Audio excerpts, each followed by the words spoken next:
Halo semua, selamat datang di channel kami, Jurnal Kriminal bersama saya Atika Walo. Bagi Anda yang menyukai pembahasan tentang kasus-kasus kriminal, misteri, horor, kami sengaja membangun channel ini untuk Anda.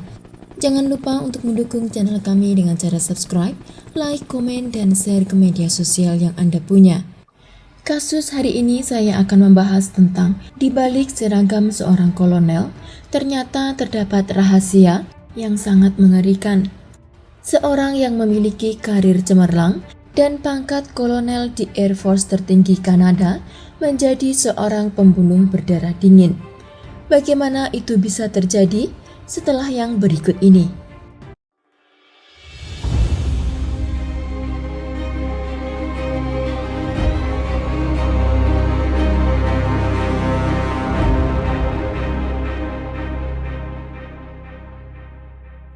David Russell Williams lahir pada tanggal 7 Maret 1963 di Broomgrove, Inggris dari pasangan Christine dan David Williams.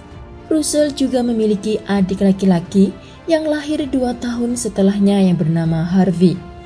Dia adalah mantan kolonel Air Force Kanada, terpidana pembunuhan ganda yang dijatuhi hukuman seumur hidup pada tahun 2010. Pada tahun 1963, keluarganya pindah ke Kanada, tepatnya di Chalk River, Ontario, saat Russell berusia 5 tahun. Setelah mereka pindah ke Kanada, keluarga Williams bertemu keluarga lain, yaitu keluarga Sofka. Ayahnya bekerja sebagai ahli metalurgia di Cutworth River Laboratorium, sebuah penelitian nuklir utama di Kanada. Dan mereka menjadi teman baik karena kedekatan mereka. Orang tua Williams bercerai saat dia berusia 6 tahun.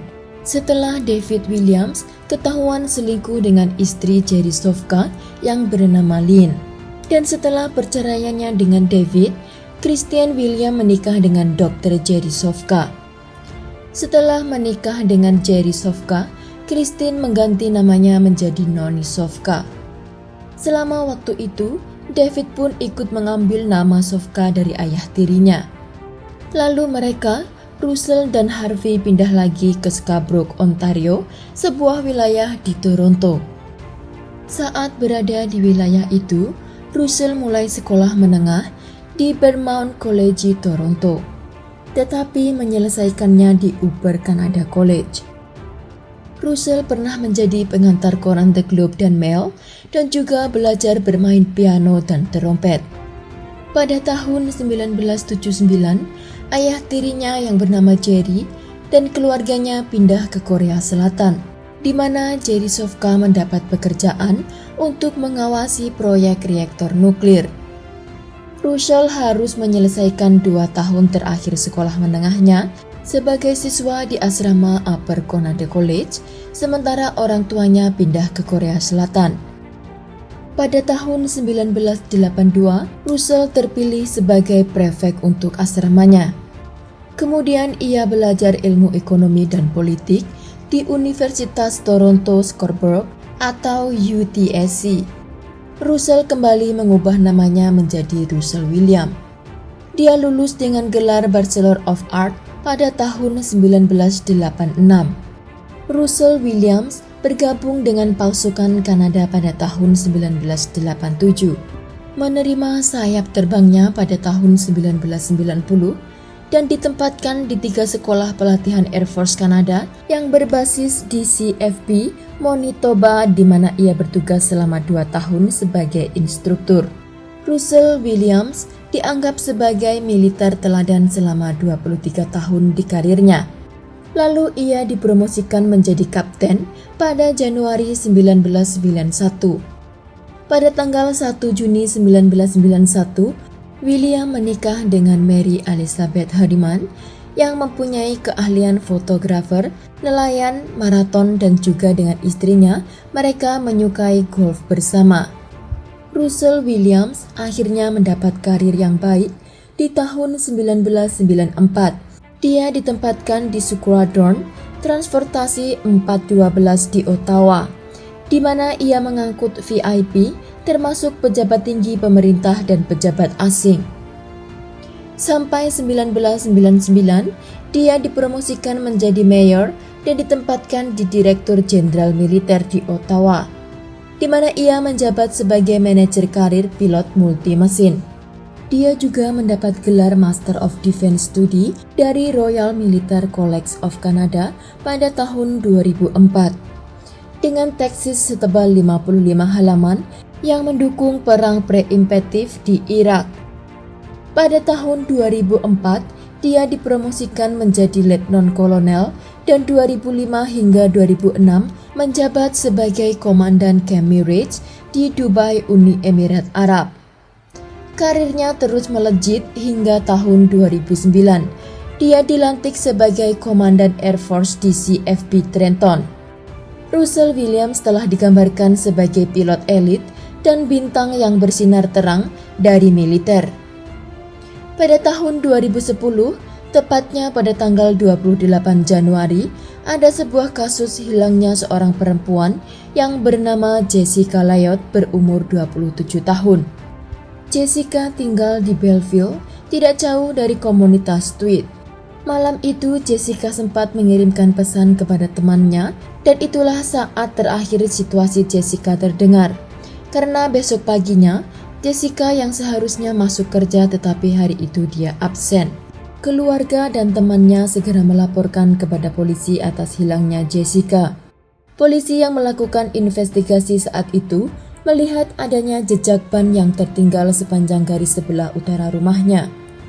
Seminggu setelah wanita itu menghilang, polisi memperhatikan kemiripan tapak ban yang dimiliki oleh Russell.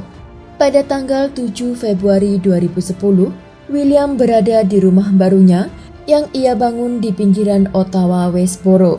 Di sana ia tinggal bersama istrinya dan polisi memanggilnya untuk datang ke layanan polisi untuk diinterogasi. Setelah duduk hampir 10 jam di ruang interogasi, akhirnya Russell mulai mengakui perbuatannya. Dalam pengakuan tersebut, ia memberikan rincian dan mengakui puluhan kejahatan lainnya, termasuk serangan seksual di area Tweed. Russell juga mengakui jika malam di mana Jessica menghilang, ia telah membobol rumahnya, menyekap Jessica dengan lakban dan tali, juga melakukan pemerkosaan selama 3 jam sebelum akhirnya tubuh Jessica dibawa ke pondok miliknya. Di sana, Russell kembali menyiksa tubuh Jessica selama 21 jam. Pada awalnya, Russell berjanji akan melepaskan Jessica, tetapi karena dia takut rahasia dirinya akan terungkap, dia memilih menghabisi nyawa Jessica dengan cara dicekik sampai tewas.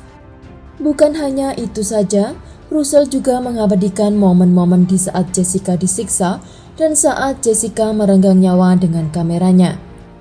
Setelah itu, jasad Jessica diletakkan di garasi, lalu ia pergi untuk bekerja di base militer. Setelah 3 hari baru dia kembali dan membuang jasad Jessica ke suatu tempat. Kejahatan Russell terjadi di sekitaran rumah barunya. Ia juga melakukan pencurian dan pembobolan di rumah-rumah tetangga.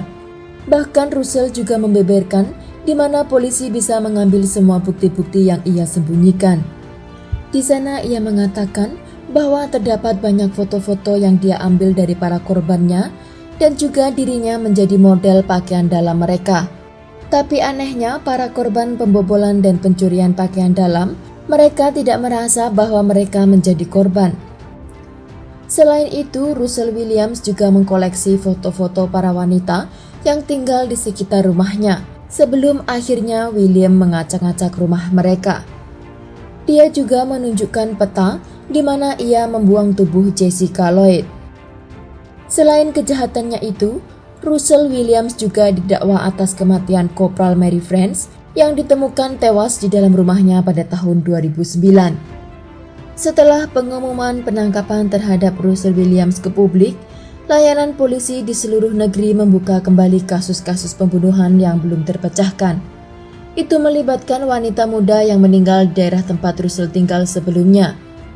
Selain 4 insiden utama, penyelidik juga menghubungkan 48 kasus pencurian pakaian dalam sejak tahun 2006.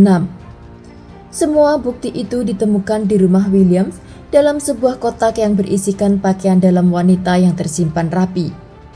Pada April 2010, Russell Williams mencoba untuk melakukan bunuh diri dengan memasukkan golongan tisu toilet pada tenggorokannya. Atas semua kejahatannya itu, akhirnya semua yang ia miliki dari kemiliteran dikembalikan. Seragamnya dibakar dan medalinya dipotong-potong, juga alat tugasnya dicabik-cabik, begitu juga mobil dinas yang ia pakai mereka hancurkan. Tindakan ini mirip seperti degradasi militer. Pada tanggal 18 Oktober 2010, Russell Williams mengaku bersalah atas semua tuduhan dan mendapatkan vonis hukuman seumur hidup, tanpa pertimbangan pembebasan bersyarat selama 25 tahun. Setelah hakim memutuskan hukuman kepadanya, Russell Williams juga kehilangan pangkat kolonel di Royal Canadian Air Force. Dia juga mengatakan bahwa ia mempunyai kecenderungan kepada pedofilia.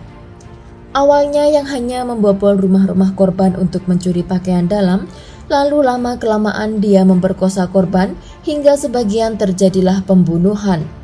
Polisi juga menyita komputer Russell dan di sana polisi menemukan ribuan foto-foto wanita dan dirinya yang menjadi model pakaian dalam. Sekian kasus hari ini, jangan lupa tinggalkan like dan komen. Jika Anda tidak keberatan, klik tombol subscribe untuk mendukung channel kami. Sekian, terima kasih dan sampai jumpa di kasus berikutnya.